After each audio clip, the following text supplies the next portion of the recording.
Your Excellency, kindly say after me. This is the oath of allegiance. I, your name, John Dramani Mahama, do in the name of the Almighty God swear. Do in the name of the Almighty God swear. That I will bear true faith. That I will bear true faith. And allegiance. And allegiance. To the Republic of Ghana. To the Republic of Ghana. As by law established. As by law established. That I will uphold. And that I will uphold. The sovereignty. The sovereignty. And integrity. And integrity. Of Ghana. Of Ghana. And that I will preserve. And that I will preserve. Protect. Protect. And defend. And defend. The Constitution. The Constitution. Of the Republic of Ghana. Of the Republic of Ghana. So help me God. So help me God.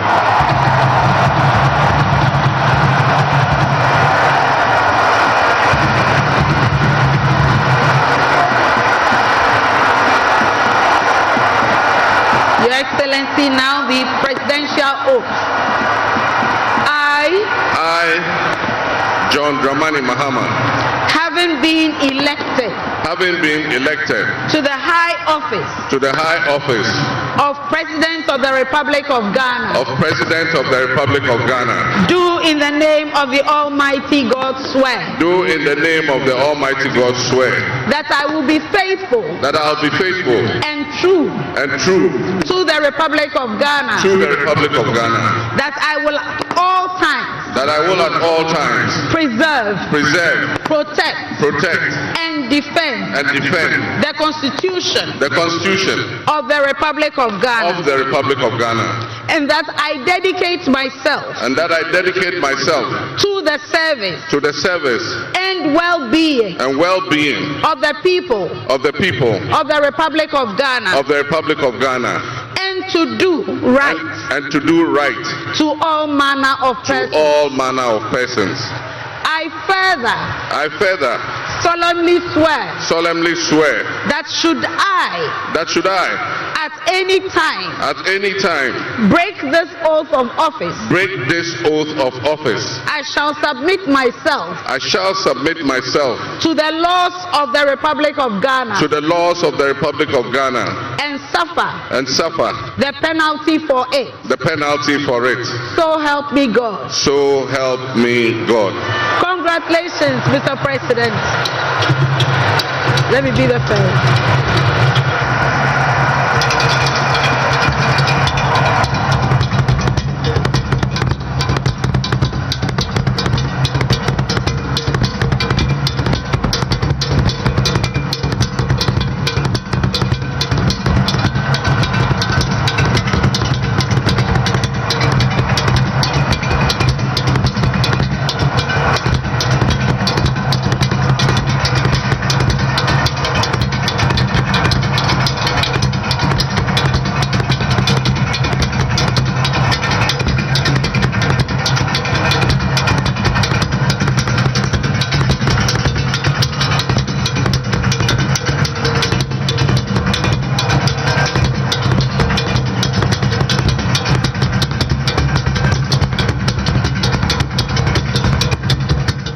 What is happening now is that he's signing the oath book. That is what is happening now. In the earlier moments, we saw the president-elect take the oath and subscribe to the oath of allegiance and presidential oath. Then he will sign the oath book, which he's doing now. Once he's done, the national anthem will take place, and there will be a 21-gun salute to herald John Dramani Mahama taking over officially as President of the Republic of Ghana. Also, the Right Honorable Speaker will then invite the President to deliver his inaugural address. So that is the address that Khemini earlier you mentioned is going to speak to the Ghanaian people and in fact the entire world as the President of the Republic of Ghana for the second time. Indeed. And that is the first in our history as a people. And a lot of talk already has started about his outfit today. In fact, if you look down to history, the late Jerry John Rawlings was sworn in. On that day he was sworn in, he had kente with the white inner. And then also he repeated the same attire in 1996. In 2000, John Ejekum Kufuor when he was being sworn in, also had kente, but without any inner. You know, because you know the Evers wear the white inner, but the Ashantis do not wear anything. They show you their muscle and how tough they are. So John Ejekum Kufuor had kente without an inner.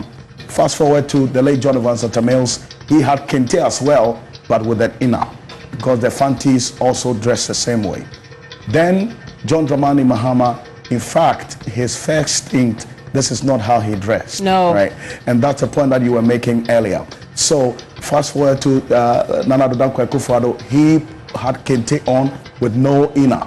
He also showed out how muscular he was at the time in 2016. Then in 2024, we have this one as well. And that's what you're seeing right now with the president, John Dramani Mahama, now. Today he's doing the one hand. Yeah, he's holding the state sword. I mean, and it's very important. And so it's symbolic as well. It's the symbol of presidential authority. That is the symbol of authority of the president of the Republic of Ghana. Now he's held it with double hands, and also that has a meaning. If you recall, this became a talking point in 2016 when he held it with just one hand. In fact, the state sword, as we would call it, the Omana Akumfua. Yes, a symbol of presidential authority, first held by Osajifo Dr. Kwame Nkrumah when he swore the oath of office on the 1st of July 1960. Blake, what do we know about this? It's made of solid gold. The design is based on that of the double-bladed Afenanta, a traditional symbol of interstate peace, and that is what we saw him holding for the very first time in terms of it being sworn in again. So the president is actually exchanging pleasantries with the very core individuals he'll be working with closely. So first, his wife, Lordina Mahama, and then also the chief of staff whom he shook hands with, and the deputy as well. So he's moving towards he just crossed the maze of parliament. Ordinarily, maybe everybody bows before the maze of parliament, but he's just walked past it. Martin, I can tell you where he's heading. He's heading to the seat of state, the Asisegua. Yes, he's going to sit on the seat of state by the Speaker of Parliament. So there he is. Again, you can see exchanging pleasantries with the Speaker of Parliament, his Vice President, Professor Jane, and the Chief Justice. Now, he's about to sit for the second time on the seat of authority, more or less, you can call it that way, which is the presidential seat. So, indeed, just to tell you and you know, gentlemen, go full circle now. Just drawing my attention to the fact that it is only John Dramani Mahama who's been sworn in 3 times.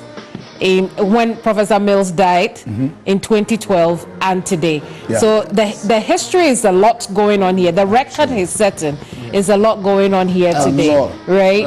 And it's interesting. If you read his book, My First Coup d'Etat, he makes the point about how a lot of the events that took place in his life were not within his control. He always makes the point that at every turn when he doesn't seem to know what lies next or what he intends to do next, something happens within fate that turns his life around.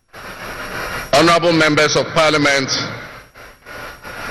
Her Excellency, the Vice President of the Republic of Ghana, Jane Nana Opoku-Agyeman, Her Ladyship, the Chief Justice, Your Excellency Bola Ahmed Tinubu, President of the Federal Republic of Ghana, and special guest of honor for this occasion, Your Excellencies, Presidents, Heads of Government and Development Agencies, Your Excellency Nana Addo Dankwa Akufo-Addo, and former Presidents, Your Excellency Dr. Mahamudu Bawumia, distinguished invited guests, ladies and gentlemen, my brothers and sisters.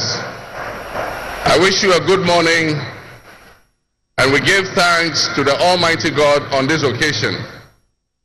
Our Father who art in heaven, we thank you for giving us this day, a day that offers me, your humble servant, a unique opportunity to work to reset our dear country, Ghana.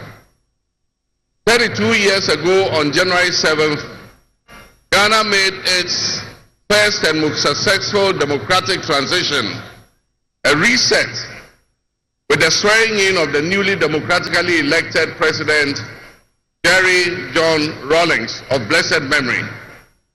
Our nation was returned to a multi-party democracy with a new constitution that went into effect, and the Fourth Republic was officially established. I refer to it as a reset because on that day in 1993, we made our fourth attempt at establishing a democratic system of government with term limits based on free, fair, and transparent elections. The handover of power on January 7, 2001, between former President Jerry John Rawlings and at the time the newly elected President John Agyekum Kufuor, tested that reset, and our nation passed with flying colors. So today, with my induction as the new President of the Republic of Ghana, history is being made once again. And it is a history worth repeating every 4 years with each newly elected president. Today, we're also making a different kind of history, one that speaks to our maturity as a democracy, a nation of citizens enfranchised with the authority at the polls to determine their political future. Today's exercise between the outgoing President, His Excellency Nana Addo Dankwa Akufo-Addo, and I feels a bit like a deja vu. That is because 8 years ago to this day, on January 7, 2017, we shared this same space and performed this same transitional exercise. At the time, I was the outgoing President, having served one term, and he was the incoming President, having been given a mandate by the people of Ghana to lead this great nation of us. He and I both understood on that day, as I'm sure we are today, that it is the people of Ghana that we are elected to serve. Somehow, it seems fitting that it is with Nana Akufo-Addo that I twice shared this stage and this unique historical distinction, because Nana Akufo-Addo and I began our national political careers in Parliament in the same year, 1996. He has always greeted me with warmth, a firm handshake and a smile, and he is perhaps the only person in my life who has persistently chosen to call me Johnny. While we belong to opposing political parties, we shared a sense of mutual respect. In those early days, we probably could not have imagined that destiny would bring us to the leadership of our respective parties, and that we would have to face off 3 separate times as we each vied for the highest office of the land. Nana asked this to be our final meeting under these circumstances. And as I look back on the journey we have traveled together, 2 much younger men who entered Parliament together with a full head of black hair, and you with the same bald head and round eyeglasses, I have to say that you have, without exception, been a worthy opponent. I extend my warmest wishes to His Excellency, the former Vice President, Dr. Alhaji Mahmoud Bawumia. It was a grueling campaign, and we gave it our all.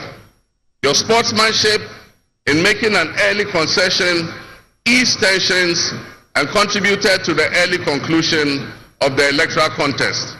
I wish you all the best in your endeavors.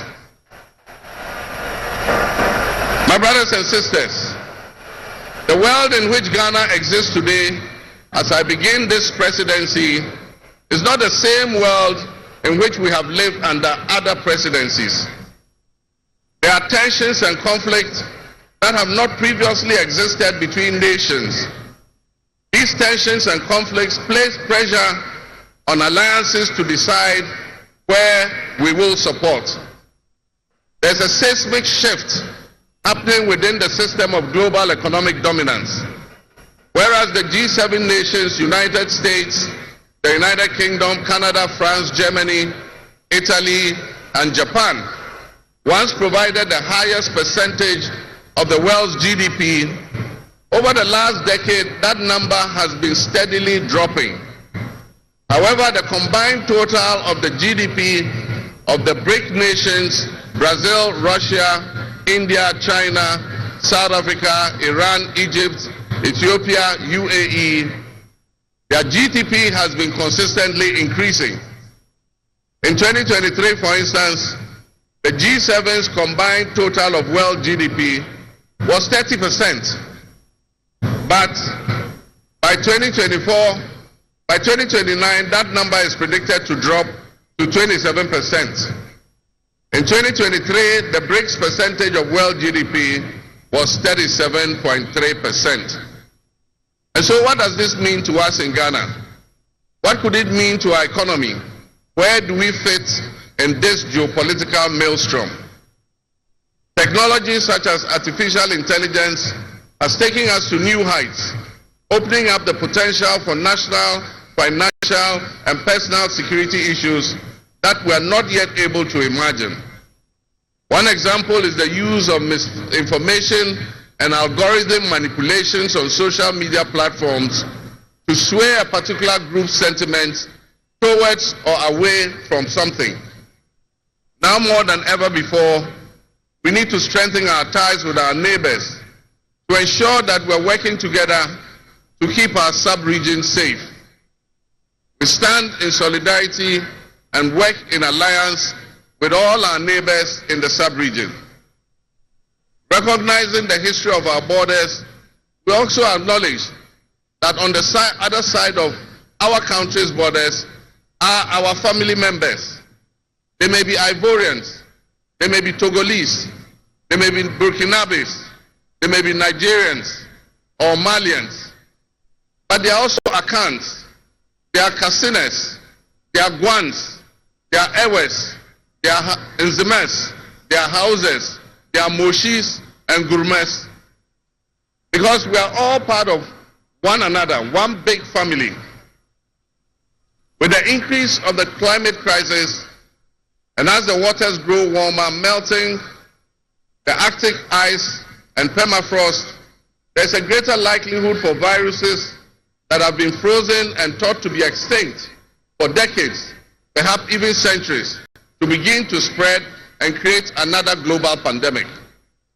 The changing climate conditions, increased population density in urban areas, and mass international travel are enabling existing viruses to spread and mutate at a faster and faster rate than they did before.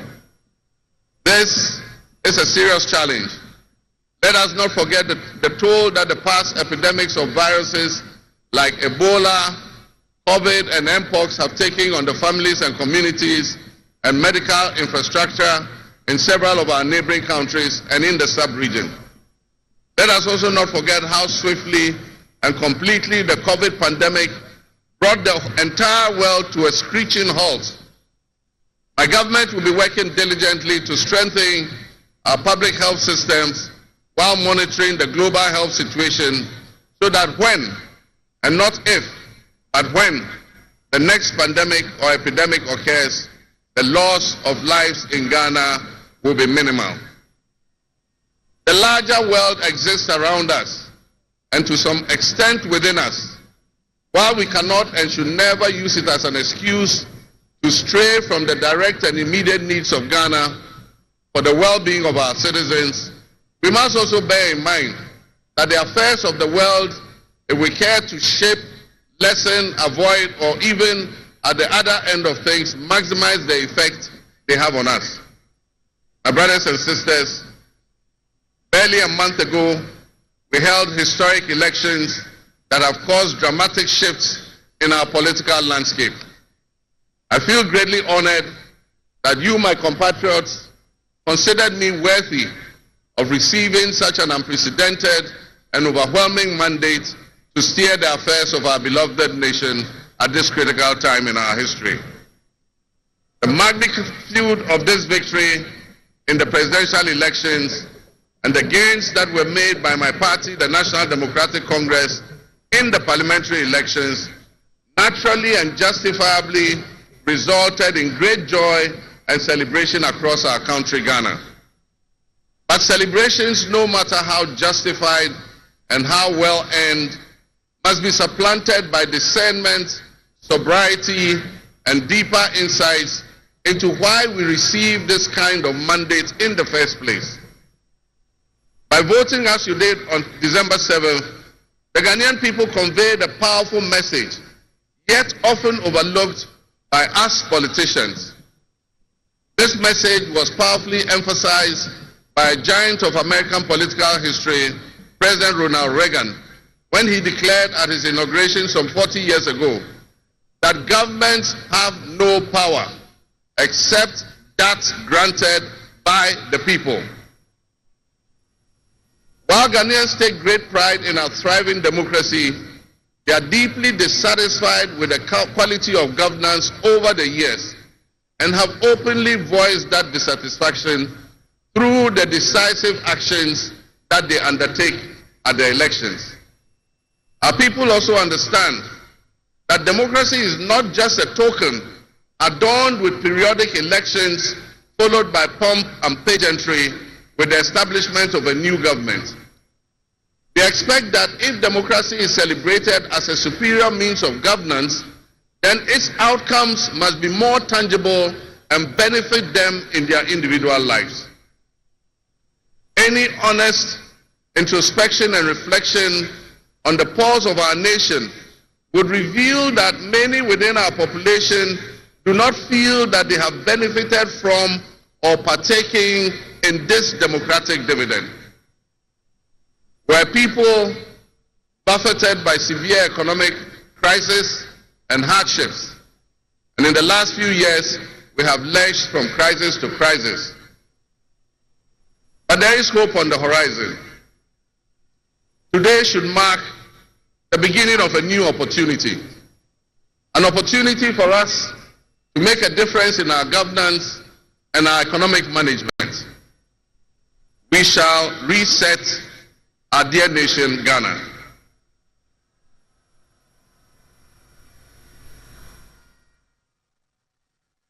To the millions of my fellow countrymen and women who joined long queues and waited in the sun for their turn to vote for me, you have my sincerest thanks for honoring me. My firm, immutable assurance is that your vote will matter in the work that I'll do to make a difference in the destiny of this dear nation of ours. Your courage to bring change will not go in vain. Our nation was born with much promise. That promise would seem hazy and in doubt now because of all that has happened in the past. But I urge you, my fellow countrymen, not to be sucked into a state of perpetual pessimism.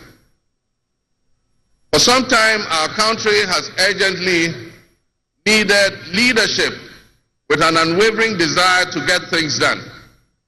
I, with all humility, assent that I intend to be that leader with your cooperation and your help. As your next leader, I shall strive to exercise sound judgment and be able to make the right calls at the right time. I will have the humility and presence of mind to take responsibility for any challenges and be willing to act firmly and timelessly to resolve the challenges that we face as a nation. Since the elections, I have read and heard the word hope used many times in relation to my presidency and what it should offer the citizens of Ghana. I intend to speak plainly and clearly to you today, and every time I address you subsequently, I intend to always tell you the truth. The circumstances we find ourselves in are indeed dire, but even so, I'll be decisive and swift in my actions. We'll focus our initial efforts on 4 critical areas. The first is economic restoration and stabilization of the macroeconomic environment. The second is the improvement of the business and investment environment to ensure that Ghana is once again open for business. The third is governance and constitutional reforms. And the final, but not the least, is accountability and the fight against corruption.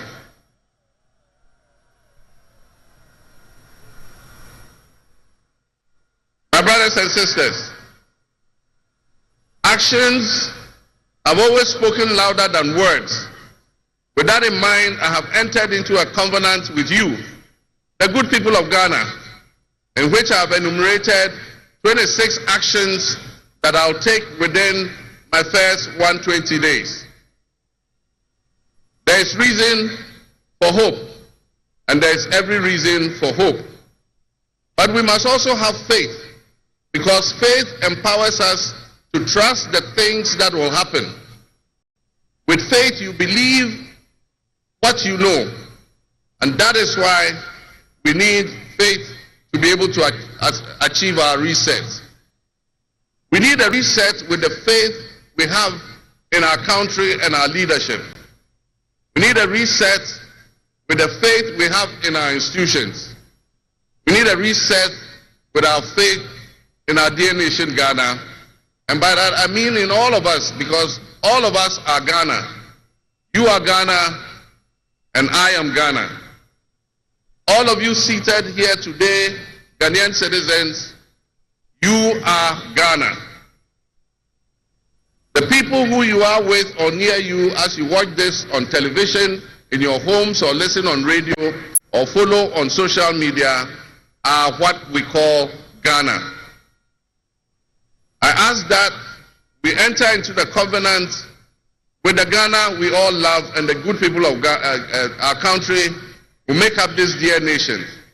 And I ask that you envision a Ghana that you want to live in, a Ghana that you want to leave behind to your children and your grandchildren.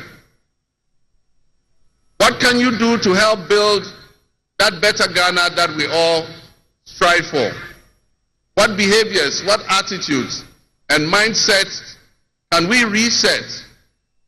We need a reset, and we have faith in Ghana's ability to overcome, excel, and be so successful with this reset that it will be difficult to imagine a time when that was not the case. As we stand at this momentous crossroads in our nation's history, I am honored and humbled to accept the mantle of the President of the Republic of Ghana. Today we celebrate a new administration and herald an unprecedented era of opportunity and transformation. With Nana Jane Opoku-Agyeman by my side, we are poised to embark on a journey of progress and inclusivity, united in our vision for a more prosperous Ghana. This day is particularly special for us and for every Ghanaian who dreams of a society where barriers are shattered and ambitions are realized. With the inauguration of Ghana's first female vice president, we have turned a significant page in our history. Nana Jane's ascension to the high office is not merely a personal triumph. It symbolizes our collective commitment to fostering a nation where gender equality and female representation are cherished and amplified. This is a powerful testament to the power of diverse voices to shape the future, voices that have the courage to soar beyond our traditional confines. My brothers and sisters, together as we look to the horizon, we reaffirm our dedication to breaking the glass ceiling that has long hindered many from reaching their full potential. Governance that reflects all segments of our population strengthens our democracy and enriches our conversation. We stand committed to enacting policies that empower women and ensure that the door of opportunity is opened wide for our youth and our women, regardless of their background. Together, we'll galvanize our efforts to create a society where every Ghanaian can dream, believe, and achieve without any restraints. Remember that great leadership is not defined merely by the offices we occupy, but by the legacy that we leave for future generations. My administration, along with my Vice President, Nana Opoku-Agyeman, will prioritize inclusivity, accountability, and innovation, forging pathways that would lead to the upliftment of all of our citizens. I'm profoundly grateful for this moment, a cornerstone in our journey towards a brighter future for Ghana.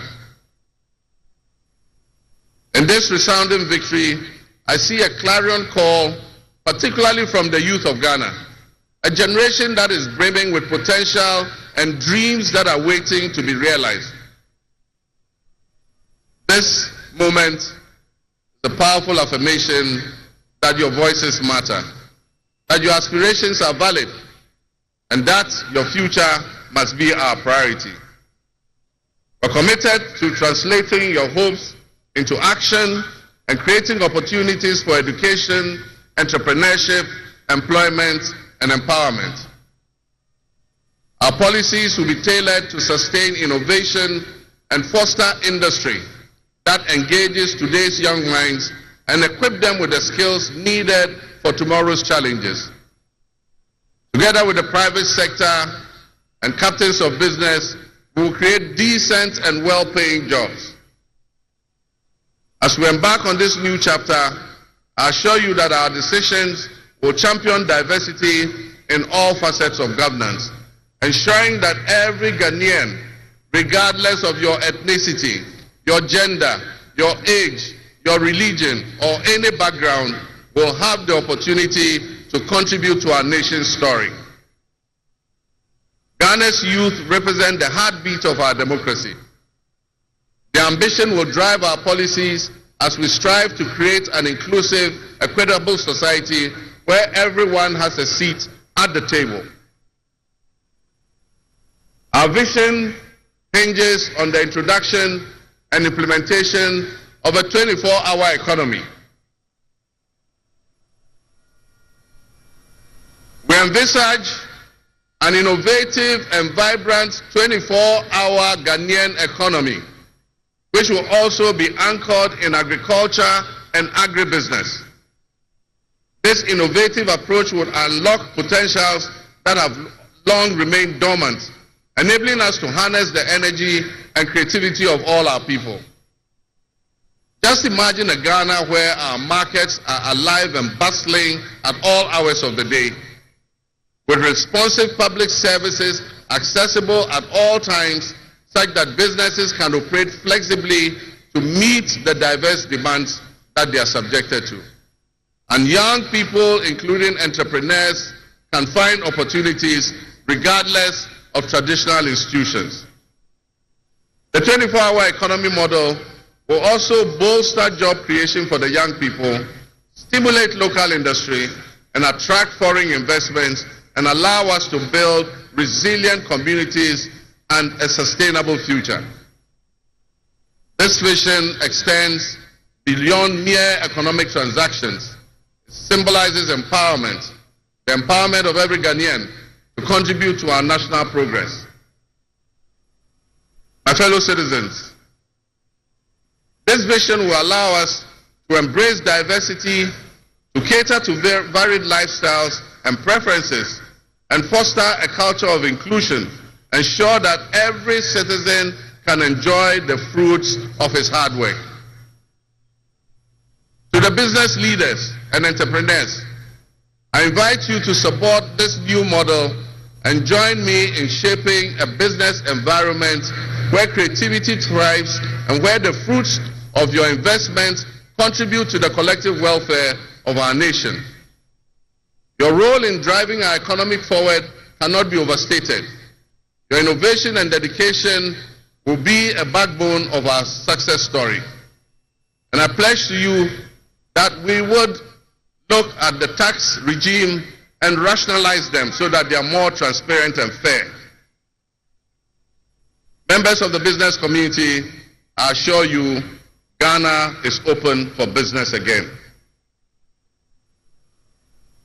Let me thank you, Your Excellencies, my fellow presidents, for leaving what is a busy schedule behind and coming to join us at this ceremony. Your presence brings honor to this inaugural ceremony. And I want to extend my heartfelt thanks to all of you and to our sister countries who have traveled from near and far to be with us today.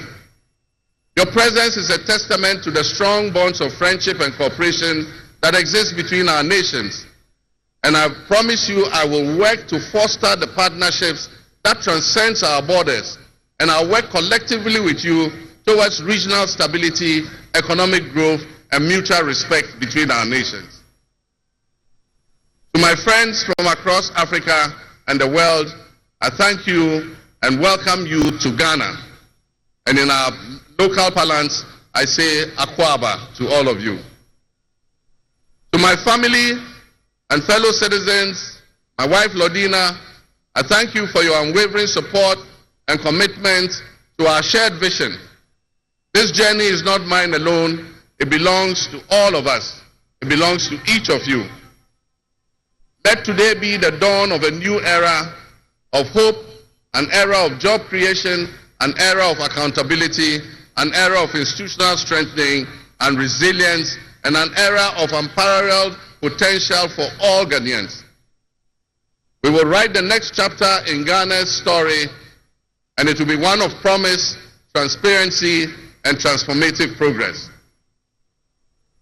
My fellow citizens, this is a patriotic call to action for all of us to participate in building a nation that lives up to its promise, where hope thrives and dreams become a reality. Together, let us cultivate a brighter future for our beloved Ghana, where unity, progress, and equality are not just ideals we aspire to, but are the very fabric of our nation. In closing, I invite you to partner with us on this journey. Together, we can create a brighter future for our beloved Ghana, where unity, progress, and equality are not simply goals we are aiming for, but are the cornerstone of our society, the fabric of our. Let's work hand in hand to foster these values and strengthen our nation for everyone.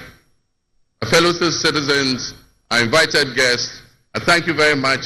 May God bless our homeland Ghana and make our nation great and strong. I thank you.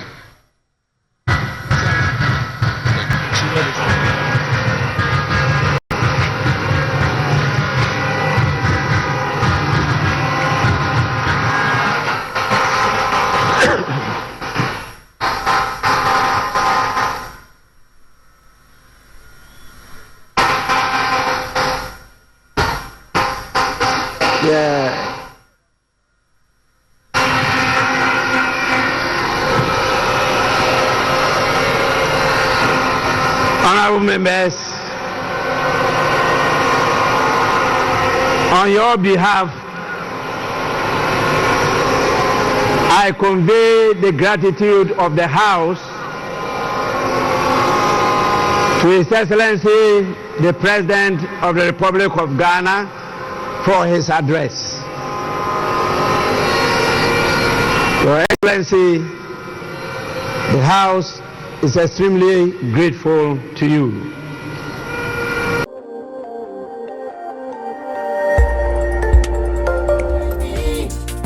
Khemical TV, yeah. Khemical TV, anything goes. Khemical TV, for quality entertainment. Khemical TV, at the room. Khemical TV.